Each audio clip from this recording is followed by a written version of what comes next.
Good evening and welcome to the University of Glasgow. My name is Anton Muscatelli, and as principal of this university, it's my very great pleasure to welcome you to the Memorial Chapel for this evening's carol concert. As you know, your host this evening, Lady Lochhead, and Lord Lochhead is here as well, and this concert has been organised for the benefit of Kilbryde Hospice. I don't need to tell this audience the importance of the work done by the Kilbryde Hospice. Since its appeal was established in 2001, the hospice has done tremendous work to help so many patients access palliative care at a time when these facilities are extremely scarce. I know that the hospice currently provides day services, care at home and counselling services, and you've helped many people in need to live their remaining life to the fullest and help their families at such a crucial time. You are most welcome to the university. I know that you enjoy the singing and the readings from many contributors this evening. It's fantastic that you also have our university's chapel choir.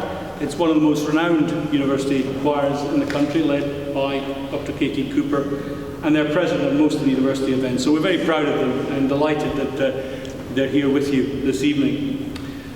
I hope that you enjoy this evening, and can I add my own personal wish for a very peaceful and healthy Christmas and festive season to you all. This season has always been special. It's always been a moment for reflection. In the Christian tradition, but also in many other religious and lay traditions, it's about the anticipation of seeing a new light in a dark world. A moment of rebirth of the light. Especially at this time, I hope this event brings you joy, but also acts as a catalyst for the good in the world, the good for your community, which is of course what Kilbryde does through its important work. Thank you very much.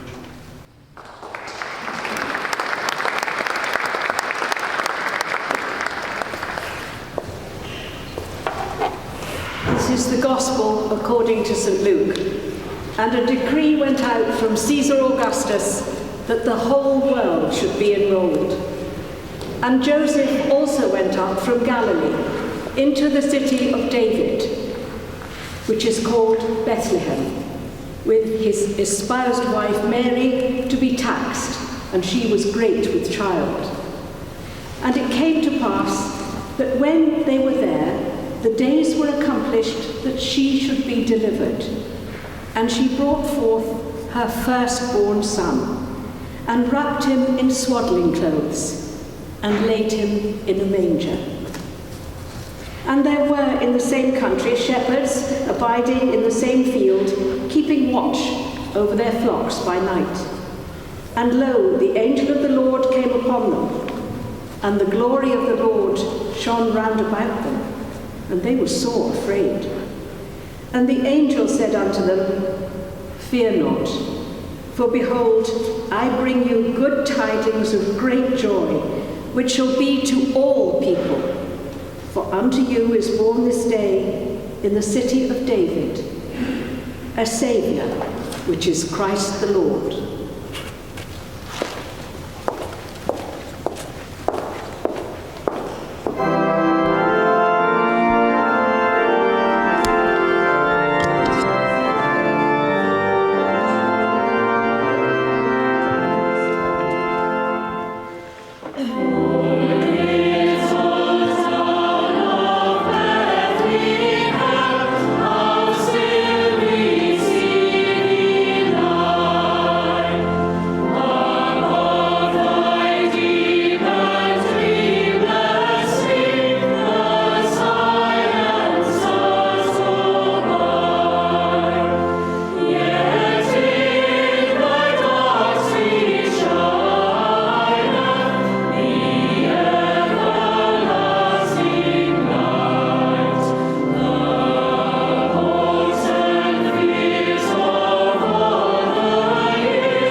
December.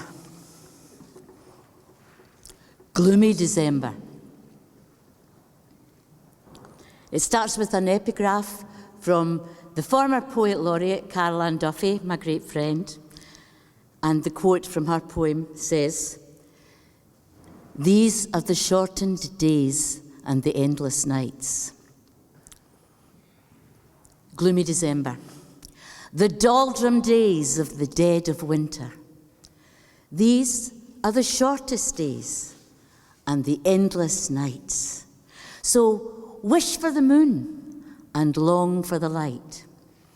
Chill winds, relentless rain, dark to go to work in, darkness home again. But given just one fine day of sun and sharp, clean frost, our lost maybe long-lost faith, if, for nothing more than the year's turning, comes back like the light comes back, a promise in our bleak midwinter yearning, once in a rare and clear blue noon, if we wish for the moon.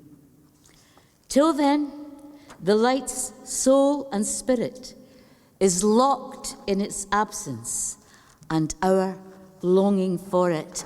Whether you believe with the Magi in their miracle, 3 kings bow down low before the child of light, or whether we think them wise men on a fool's errand, their gifts useless, magnificent, precious, who came following one star and its faltering gleaming till they came to the place. It was a brave as well as a cold coming. Yes, and whether it was a refugee waif or the Saviour that was born, whether some shepherds on the night shift saw angels or a meteor storm, believe in the light's soul and spirit that's in its absence and our longing for it.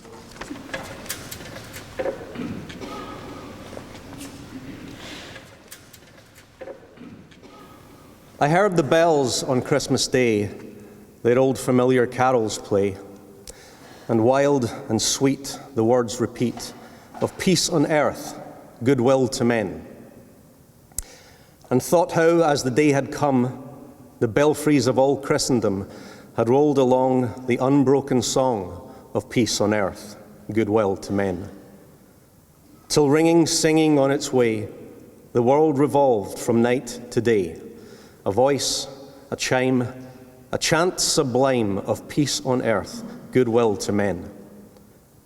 Then from each black, accursed mouth, the cannon thundered in the south, and with the sound, the carols drowned of peace on earth, goodwill to men. It was as if an earthquake rent the hearthstones of a continent and made forlorn the households born of peace on earth, goodwill to men. And in despair I bowed my head.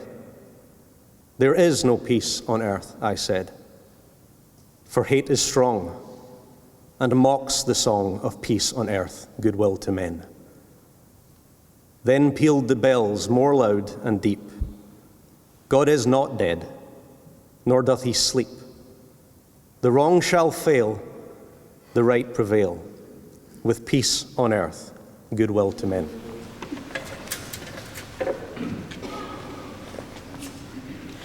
Ding dong merrily on high, in heaven the bells are ringing. Ding dong merrily the sky is ringing with angels singing.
It's Christmas Day, 1914.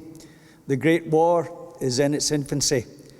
In a century and more still to come, no one will quite understand how the lunatics actually managed to take over the asylum, how countries engaged in 4 years of insanity. Albert Camus once said that peace is the only battle worth waging, man's inability to live with man. We are in West Flanders in Belgium, although strictly speaking on the no man's land between the British and German troops. The sodden field is about 100 yards across. This is the Western Front in deepest midwinter, bitterly cold and evilly wet, and where nations send young men to die. Bill Shankly, for all his greatness and wisdom and love for the common man, was of course dreadfully wrong when he said that football wasn't just a matter of life and death, it was much more important than that. Dear old Shanks was way off the mark, which is not to say that the beautiful game cannot work miracles. Suddenly the guns stop, the tools of evil are laid down, and the enemies emerge from the trenches. A Christmas truce to allow the chance to bury comrades. And then a Christmas miracle. I wasn't there. In 1914, I was just a junior cub reporter, but I've had to dispatch the most incredible match report of all time. Gifts between the warring soldiers were engaged, schnapps and cigars and cigarettes, and bagpipes started to play. And then someone somehow produced a ball, and the battle freezes, and the Germans take on the 2nd Battalion of the Argyll and Southern Highlanders at football. Maybe 100 aside, uniforms for goalpost, and the maddest of madness in this mad world. No referee, no rules, and certainly no VAR. It seems Germany beat Scotland 3-2, but never trust a football reporter to get it right.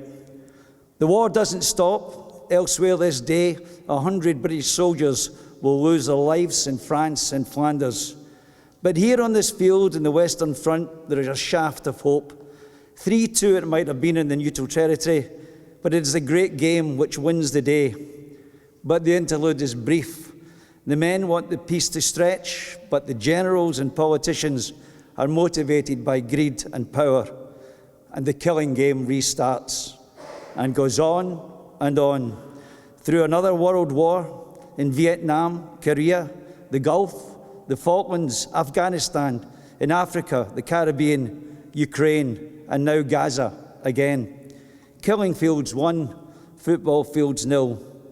Are we really doomed to eternal strife no matter what the brave boys in West Flanders think the future might have held? The evil of war, its stench of death, its senseless destruction, its unrelenting, unimaginable evil. Will mankind ever learn that there is another way? This, my friends, is meant to be a time of peace and goodwill to all. But it shouldn't be considered an interlude, a distraction. Peace isn't just for Christmas, it's for life. Give peace a chance.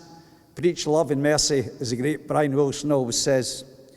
It's the least we owe to the lads who went quiet on the Western Front 109 years ago, the day the guns fell silent.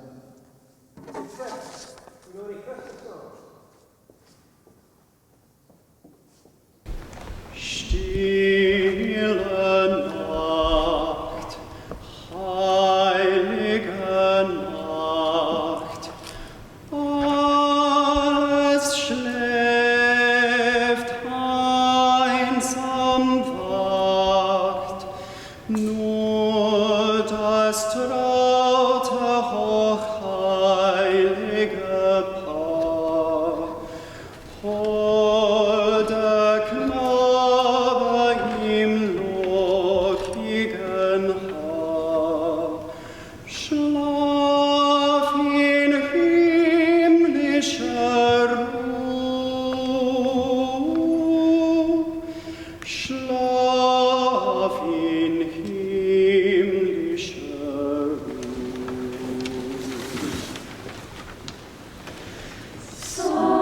Silent night, holy night, all is calm, all is bright.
the Shepherd's Carol by Bob Chilcott.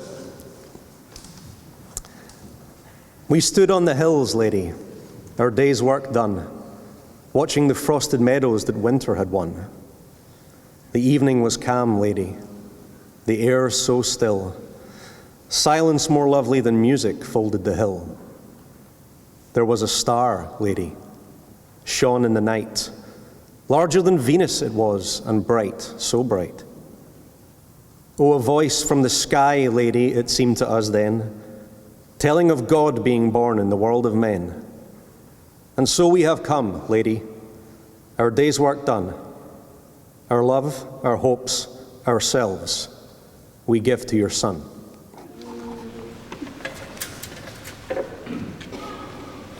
They're looking for what? The three kings beyond their border? A new kingdom?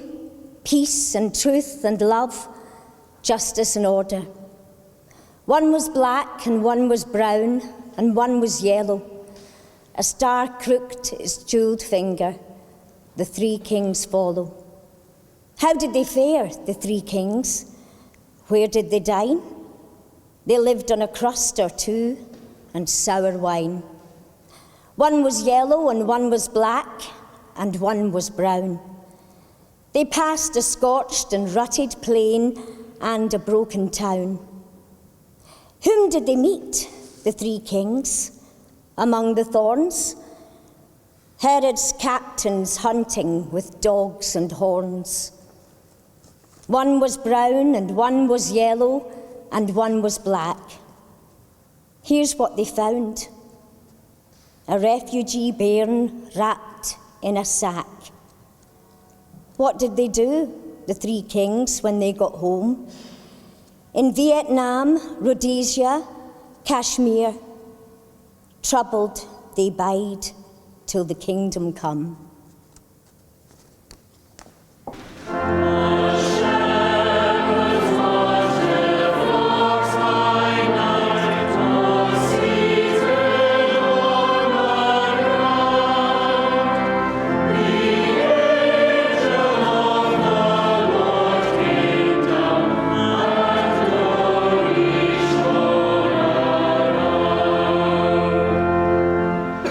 Fear not.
could get along to see a rehearsal of our nativity play. Can you squeeze in there? Yeah, I'm afraid our chairs are a wee bitty wee, as they say, north of the border. Now then, children, we are going to start our rehearsals. Where are my Mary and Joseph? Yes, that's right, Charlene. Take Dennis by the hand and come and sit nice and quietly on this bench in the middle. Don't drag him. He'll come if you leave him alone. No, don't hit each other. Mary and Joseph were friends. Now, who are my wise men? Well, you're a wise man, aren't you, Geoffrey? Oh, aren't you? What are you then? Oh, you're a cattle, are you? And you are going to low. Splendid. Now, you go over to Mrs. Bolting, will you, please? Miss Bolting, you are organising the animals and the angels. He is one of yours. Now, my wise men, over here, please.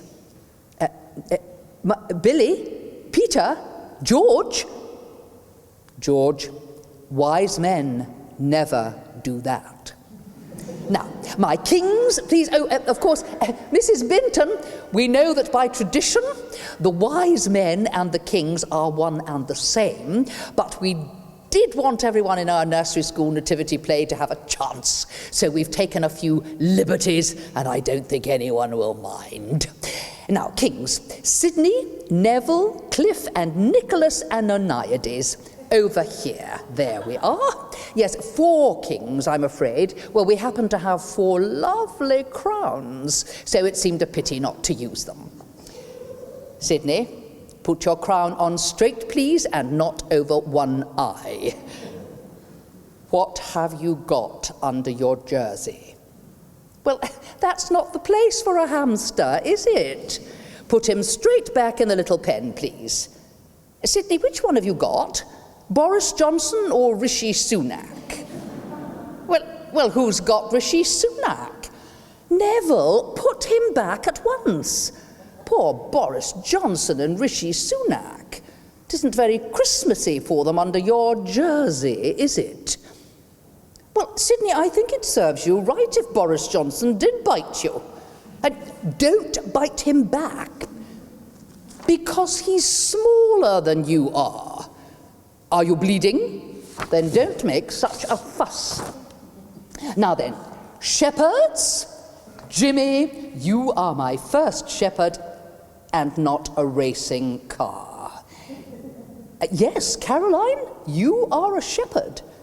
No, dear, you can't wear your little Bo Peep costume because there aren't any little girl shepherdesses in our play. They're all boy shepherds, and you are a girl being a boy shepherd. Oh, yes, it is wrong. We just have to settle for it. George, what do wise men never do? Yes. Now, Jimmy, do you remember what you see up in the sky? Something lovely, isn't it? No, not a baby. Try again. It's a lovely silver star, and you are going to put your hand up and point to it, and what are you going to say when you do that? No, Sidney, he isn't going to say, please, may I go to the bathroom? Children, that isn't funny. It's a perfectly natural function, and we might as well get used to it. Now, come on, Jimmy. You're going to say, behold, aren't you? No, yes, you are, dear. No, you said it yesterday. You'd rather say it tomorrow. Perhaps you're right. Well, look, we've broken the back of the play, so you might as well all get ready to go home. Hand in your crowns gently, please. No, Sidney, you can't wear your crown on the bus. Mrs. Binton, I hope, it will be all right on the night. But I think perhaps next year we might make do with some Christmas carols.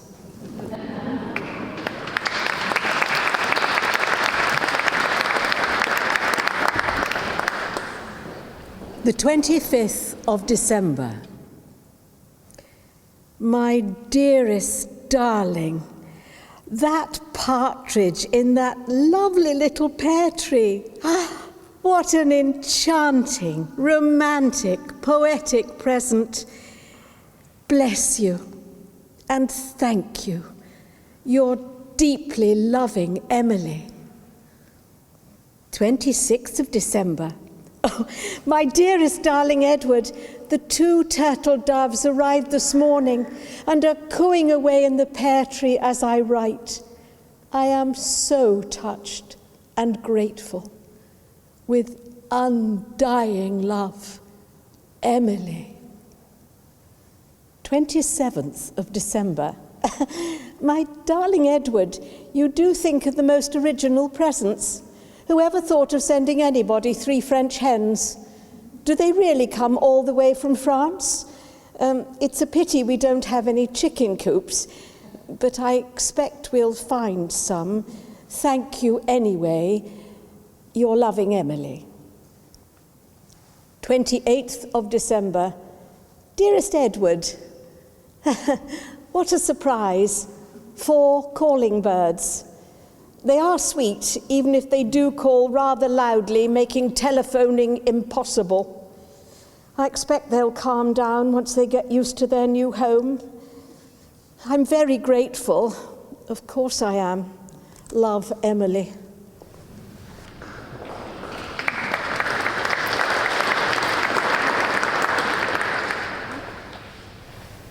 Dearest Edward, today the postman delivered 5 beautiful gold rings, 1 for every finger. A really lovely present, lovelier in a way than the birds, which take a lot of looking after and are very noisy. None of us got much sleep last night. Mummy says she wants to use the rings to wring their necks. She's only joking, though I know what she means, but I really, really love the rings. Bless you, Emily. 30th of December. Dear Edward, whatever I expected to find on opening the door this morning, it certainly wasn't 6 shocking great geese laying eggs all over the step. Frankly, I had hoped you had stopped sending me birds. We've no room for them, and they've already ruined the lawn. Oh, I know you meant well, but let's call a halt, shall we? Love, Emily. 31st of December. Edward, I thought I said no more birds. But this morning I woke to find no less than 7 swans, all trying to get into our tiny goldfish pond. I'd rather not think what's happened to the goldfish. The whole house seems to be full of birds, to say nothing of what they leave behind. Please, please stop. Emily.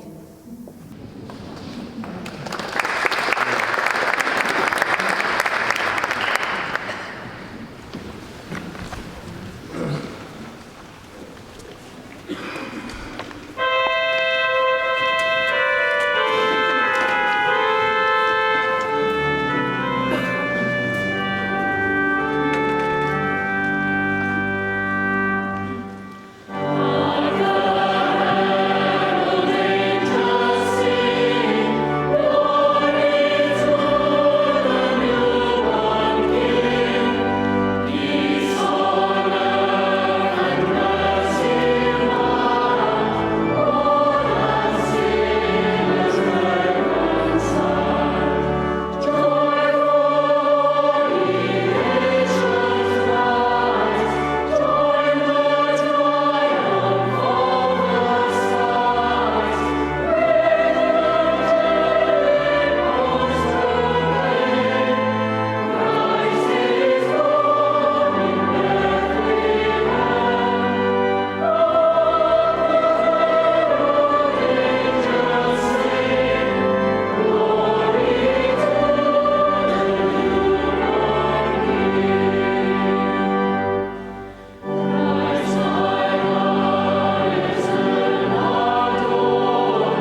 Scrooge and the Christmas turkey.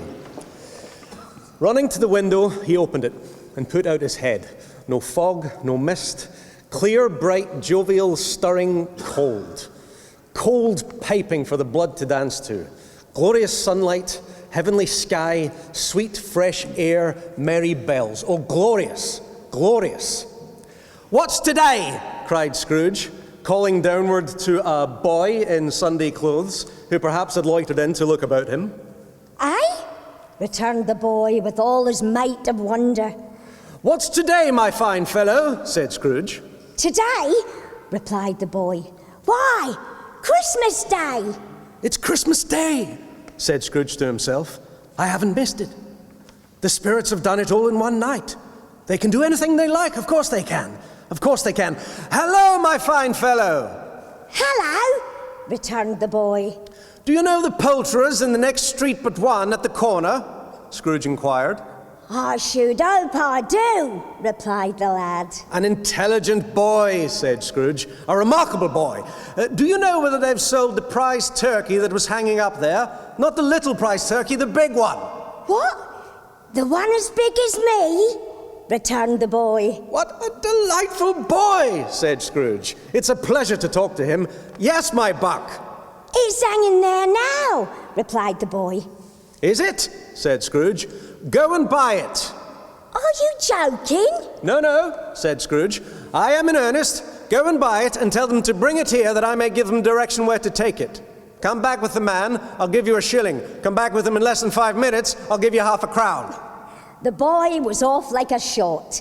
He must have had a steady hand at a trigger who could have got a shot off half so fast. "I'll send it to Bob Cratchit's," whispered Scrooge, rubbing his hands and splitting with a laugh. "He shan't know who sends it. It's twice the size of Tiny Tim."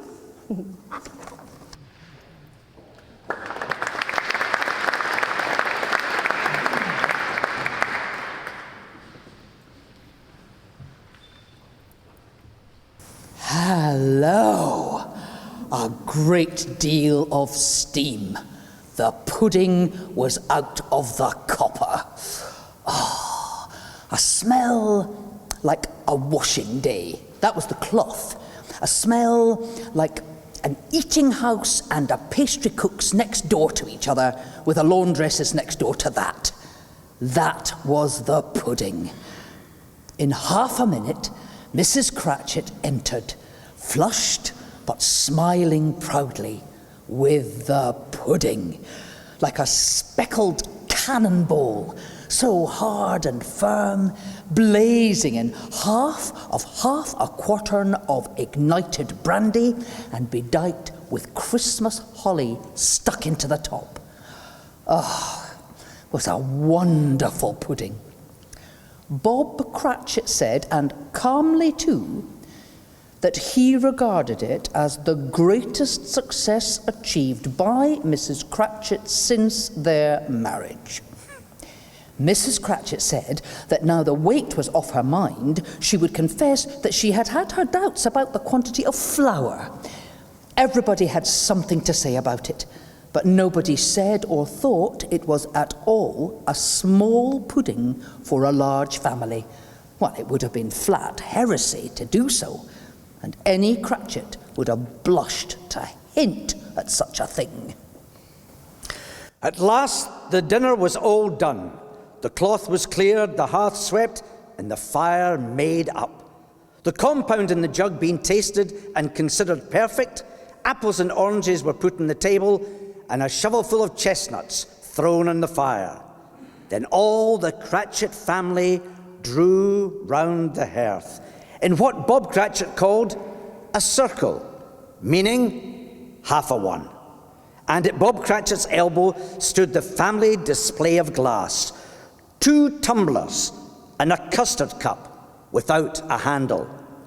These held the hot stuff from the jug, however as well as golden goblets would have done, and Bob served it out with beaming looks, while the chestnuts in the fire spluttered and crackled noisily. Then Bob proposed, "A Merry Christmas to us all, my dears. God bless us," which all the family re-echoed. "God bless us, everyone," said Tiny Tim, the last of all.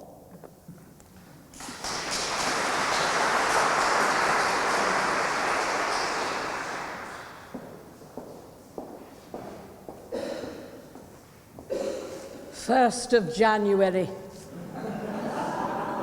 Frankly, I think I prefer the birds. What am I to do with 8 milkmaids and their cows? Is this some kind of joke? If it is, Edward, I do not find it amusing. Emily. 2nd of January. Now look here, Edward. This has gone quite far enough. You say you are sending me 9 ladies dancing. Well, they're here. And let me tell you, they are no ladies. This village is not used to seeing a regiment of shameless hussies wearing nothing but their lipstick, cavorting over the village green. And our family is getting the blame. If you value our friendship, which I do less and less, please stop this ridiculous behaviour. Emily.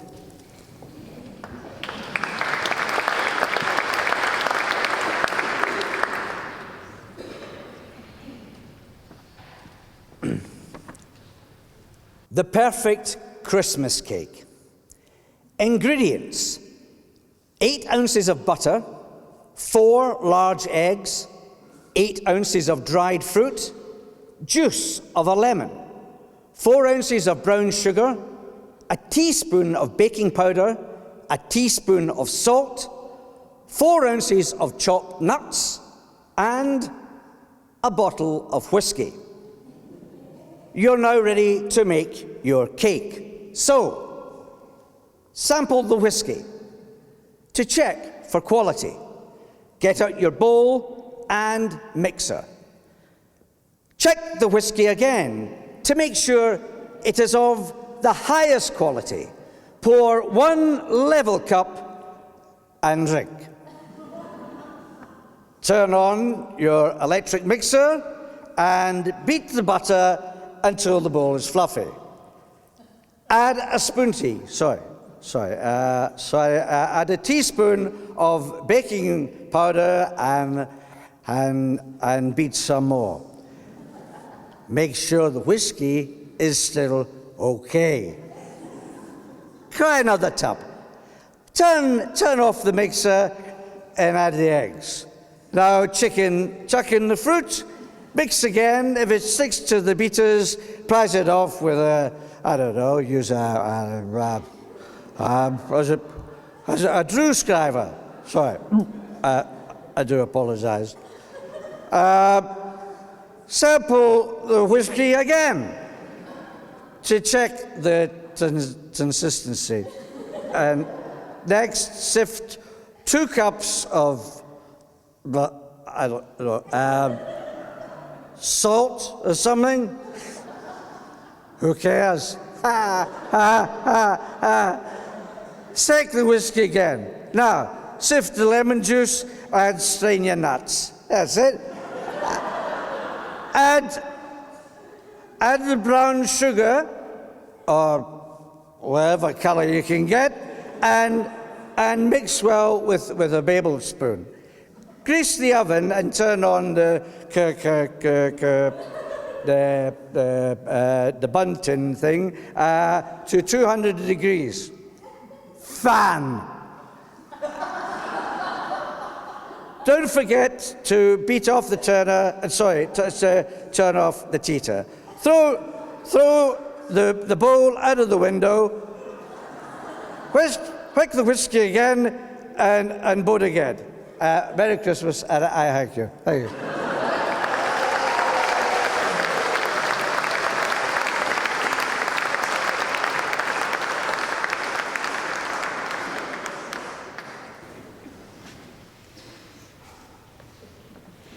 We wish you a Merry Christmas. We wish you a Merry Christmas. We wish you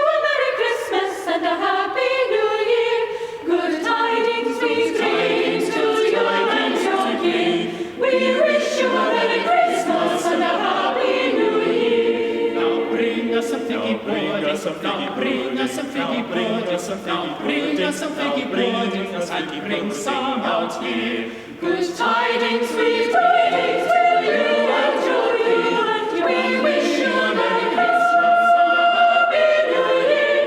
For we all like figgy pudding, we all like figgy pudding, for we all like figgy pudding. So bring some out here. Good tidings we bring, good tidings your king. We wish you a Merry Christmas and a Happy New Year. And we won't go until we won't go. We won't go until we won't go. And we won't go until we got some. So bring some out here. Good tidings we bring to you and your king. We wish you a Merry Christmas and a Happy New Year. A Happy New Year.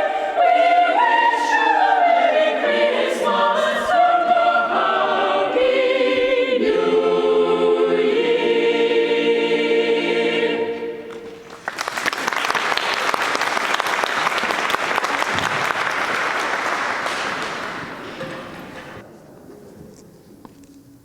For years a fairy queen I've been.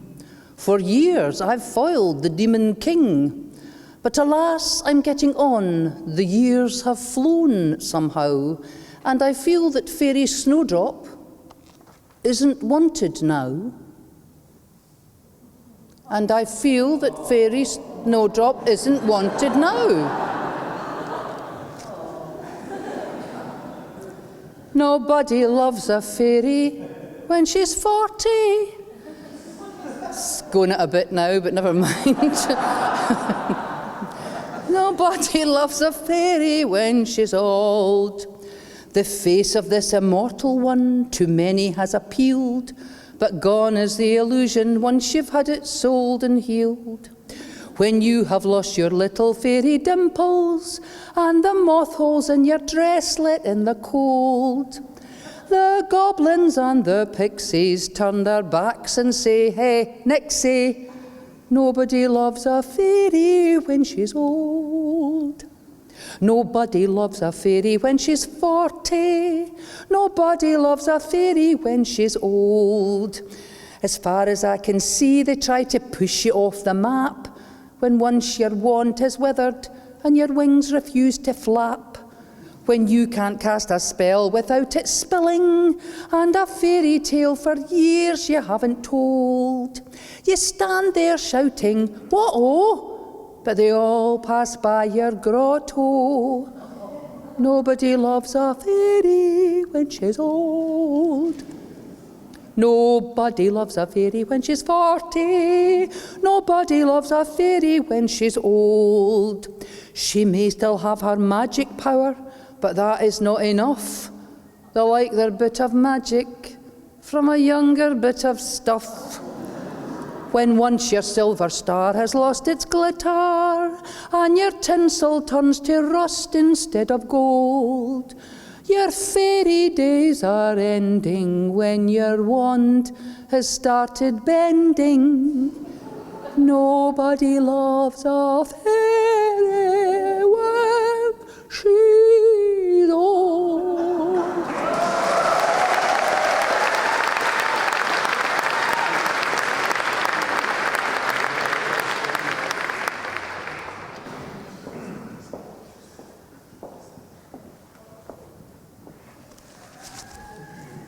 The 3rd of January. As I write this letter, 10 disgusting old men are prancing about all over what used to be our garden before the geese and the swans and the cows got at it. And I cannot help but see that some of them are taking inexcusable liberties with the milkmaids. Meanwhile, the neighbours are trying to have us evicted. I shall never speak to you again.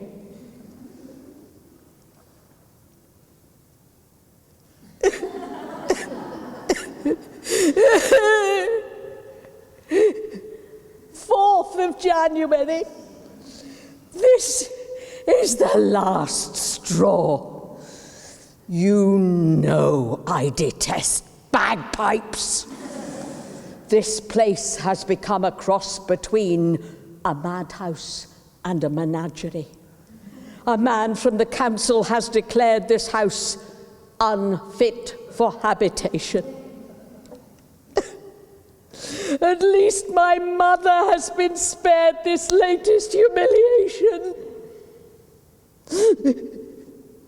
They took her away in an ambulance yesterday. I hope you are satisfied.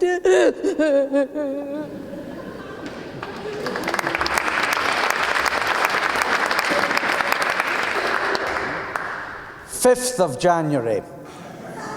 Sir, our client, Miss Emily Wilbraham, instructs me to inform you that with the arrival on our premises at 7:30 this morning of the entire percussion section of the SNO, she has no option but to seek an injunction to prevent you from importuning her further.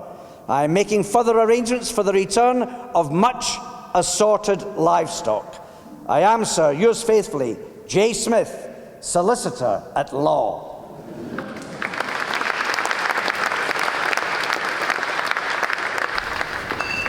Amazing Peace by Maya Angelou.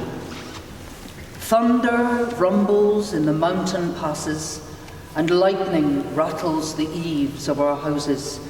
Flood waters await us in our avenues. Snow falls upon snow, falls upon snow, to avalanche over unprotected villages. The sky slips low and grey and threatening. We question ourselves. What have we done to so affront nature? We worry God. Are you there? Are you there really? Does the covenant you made with us still hold? Into this climate of fear and apprehension, Christmas enters.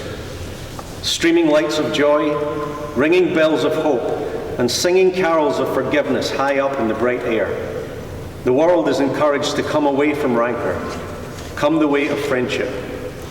It is the glad season. Thunder ebbs to silence and lightning sleeps quietly in the corner. Flood waters recede into memory. Snow becomes a yielding cushion to aid us as we make our way to higher ground. Hope is born again in the faces of children. It rides on the shoulders of our aged as they walk into their sunsets.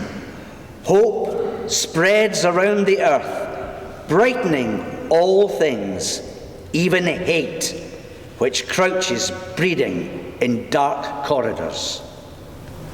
In our joy, we think we hear a whisper. At first it's too soft, then only half heard. We listen carefully as it gathers strength. We hear a sweetness. The word is peace. It is loud now. It is louder, louder than the explosion of bombs. We tremble at the sound. We are thrilled by its presence. It is what we have hungered for, not just the absence of war, but true peace. A harmony of spirit, a comfort of courtesies, security for our beloveds and their beloveds. We clap hands and welcome the peace of Christmas. We beckon this good season to wait a while with us.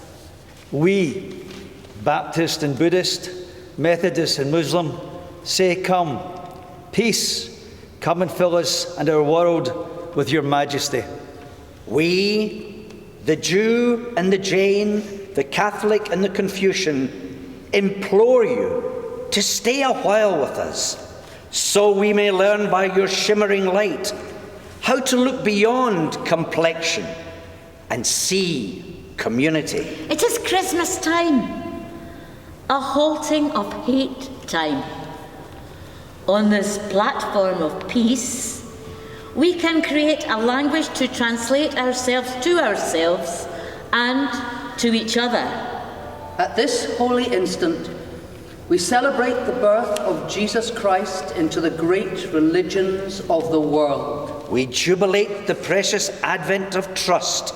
We shout with glorious tongues at the coming of hope.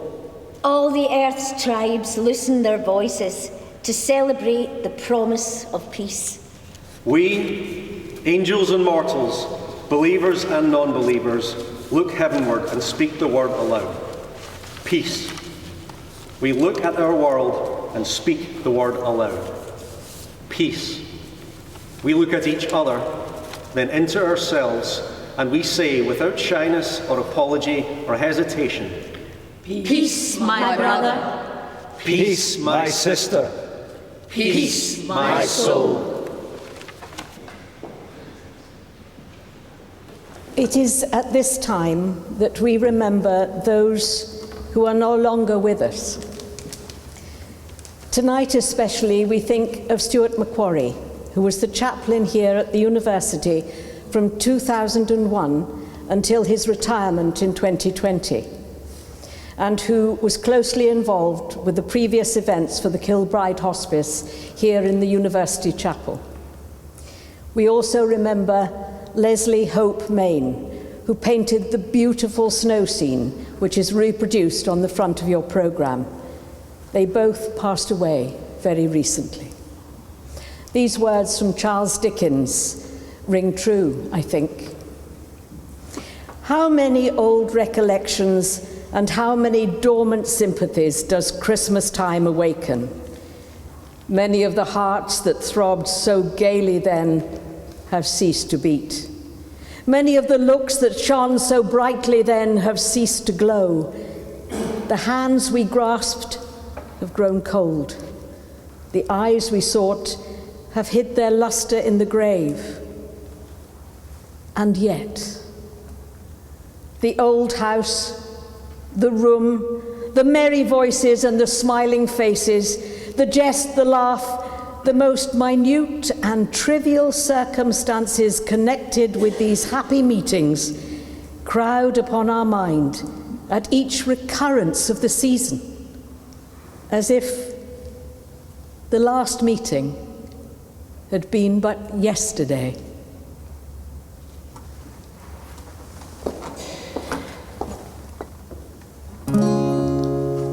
chestnuts roasting on an open fire, Jack Frost nipping at your nose, Yuletide carols being sung by a choir, and folk dressed up like Eskimos. Everybody knows that a turkey and some mistletoe help to make the season bright. Tiny little tots with their eyes all aglow will find it hard to sleep tonight. They know that Santa's on his way. He's loaded lots of toys and goodies on his sleigh, and every mother's child is gonna spy to see if reindeer really know how to fly. And so I'm offering this simple phrase to kids from 1 to 92. Though it's been said many times, many ways, Merry Christmas to you.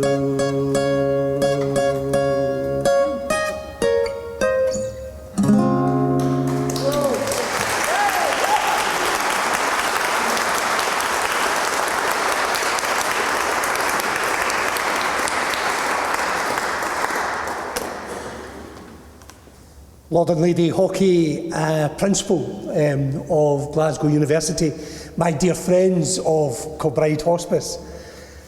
As the curtain falls on a very special celebration, I am bestowed with the privilege of thanking you all for your esteemed presence. A Christmas celebration without people is like a night sky without stars. Your presence here tonight and your incessant support in all our activities truly appreciated by us all. With the opening of our inpatient unit in 2018, augmenting the outpatient and community services we already provided, Kilbryde Hospice has grown throughout our communities and in such a short time become a service that people cannot do without. It is thanks to you, each and every one of you, that we can deliver specialist palliative care directly to those who need it, when they need it, and where they need it.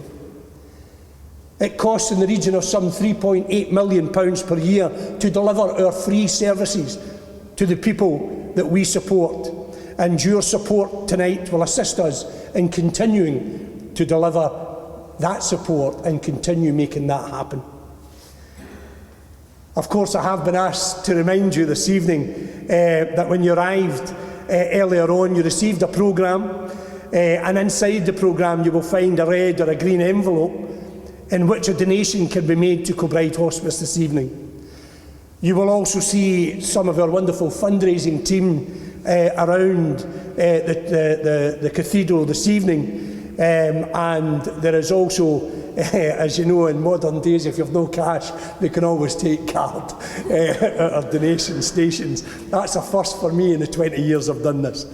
So any contribution that you can make is gratefully appreciated by us all to allow us to continue the work of Kilbryde Hospice.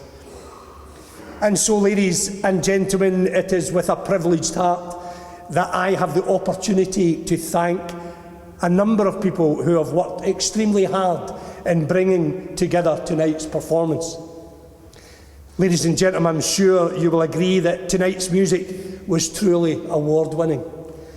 From a team that have given their time freely this evening, and so our thanks and my thanks to our organist, Alan Kitchen, along with the chapel choir of the University of Glasgow, professionally conducted once again by Katy Cooper. My thanks to Carolyn Kelly, the chaplaincy team of the University of Glasgow, for allowing us to use this absolutely stunning memorial chapel, which was dedicated for divine worship in 1929. My thanks to tonight's readers who have come from a variety of backgrounds.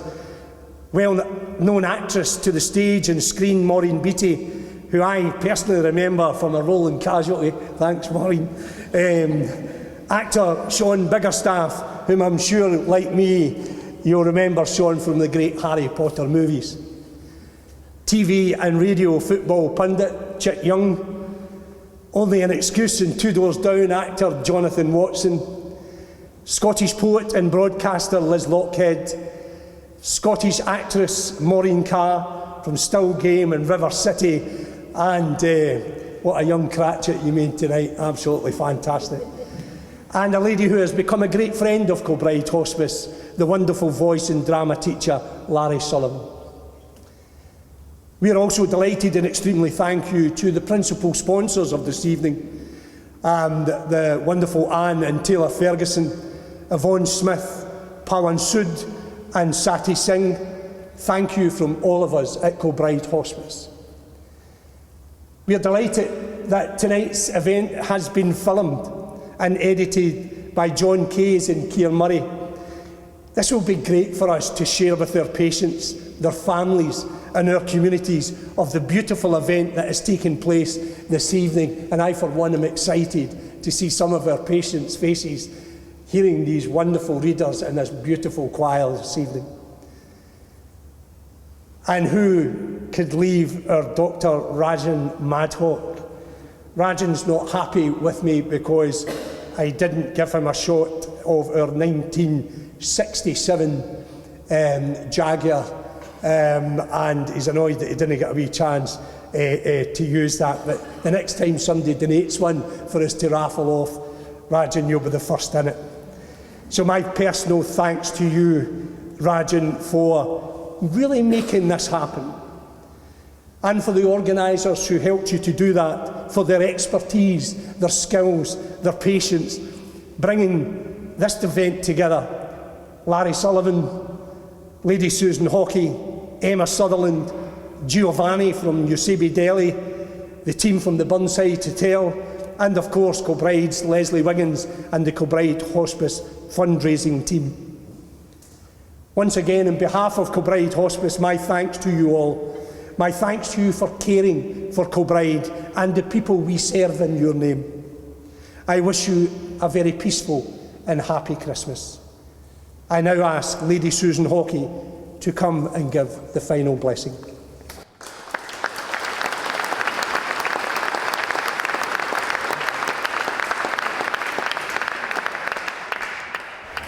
Thank you. I'm sure you will all agree that we've had a wonderful night tonight. And just before I read this very short blessing, I would just like to say, if you can, please stay and join us for some refreshments up the back.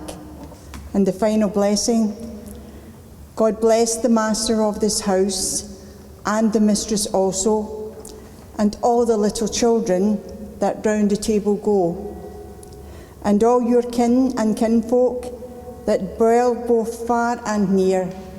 I wish you a Merry Christmas and a Happy New Year. Thank you. Oh,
I thought the evening had a fine balance to it. There was obviously the choir, which is always excellent, and then the mix of comedy and some of the sombre parts that came through with the readers. I thoroughly enjoyed both of them.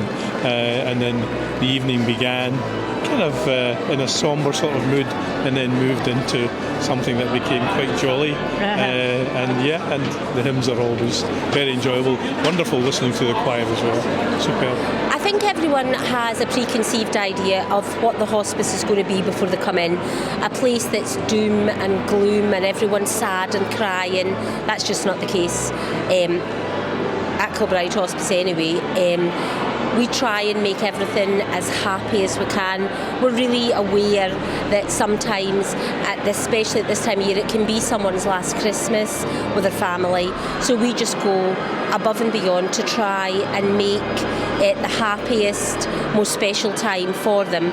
But anything, whether it be anniversary, birthdays, anything, we try our best to, make the most of it? Yeah, make the most of it while they're there. And they appreciate that, and they love it, and they just can't believe that we manage to go above and beyond to get them what they need. How are you involved in the hospice? Well, I became involved through my father-in-law, who founded the hospice 20 odd years ago. Tony had started the fundraising. Unfortunately, before Tony passed away, we hadn't managed to get to the final conclusion of getting the hospice in place, and the chairmanship was thrust upon me, and I've been the chair now for 13 years, I think it is, but it's been a great process. I thoroughly enjoyed it. I was at that time starting to look at retirement, and I took on the role, to be honest, I'm not a clinical person. I'm a businessman, I'm an accountant. But for a long period that was very appropriate for the hospice, because it was about generating money, getting the funds together, and obviously organising the fact that we would take over the land and build the hospice. So we all worked together to raise the 3.8 million we needed to build the hospice. And then we've been, obviously, over the next few years, it's much more about the clinical development of the hospice and moving it forward. Why are events like this important in fundraising? It's important because, as we know, hospices don't get the money that they should, so we have to fundraise to pay for our nurses and our doctors and anyone that we have in who does maybe some specialist jobs in there as well. So everyone needs to be paid for the job that they do. We do get money from the health board, but certainly not. It's less than 50%. I know that, so we have to make up the rest of it. But it's very important for people and their families that they have a hospice to come to, because not everyone can cope with their families at home, and especially at end of life, then they need that hospice care that they can get at Kilbryde and the other hospices that we have in Scotland, which are absolutely wonderful places.